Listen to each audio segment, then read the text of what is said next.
લોહીનું ગંઠાવું.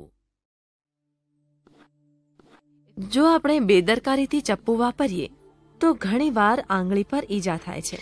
ઈજાગ્રસ્ત ભાગનું પાર્શ્વદ્રશ્ય જોતા ચપ્પા વડે કપાઈ ગયેલી રુધિરવાહિનીઓ જોવા મળે છે, જેના લીધે લોહી મોટા પ્રમાણમાં વહી જાય છે.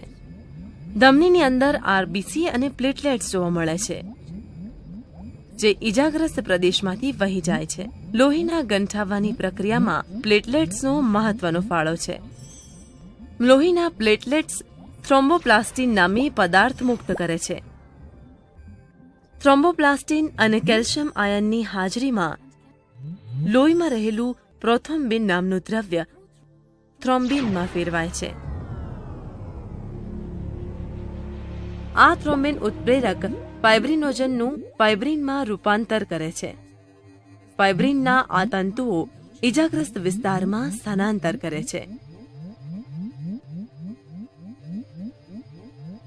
અહીં આ ફાઇબ્રિન તંતુઓ જાળી જેવી રચના બનાવે છે, જેમાં આરબીસી ભરાય અને સ્થગિત થાય છે.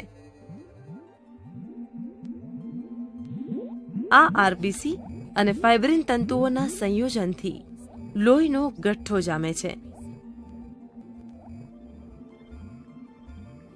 આ ગઠ્ઠાથી કપાઈ ગયેલી ધમનીઓ જોડાઈ જતાં લોહી વહી જતું અટકી જાય છે.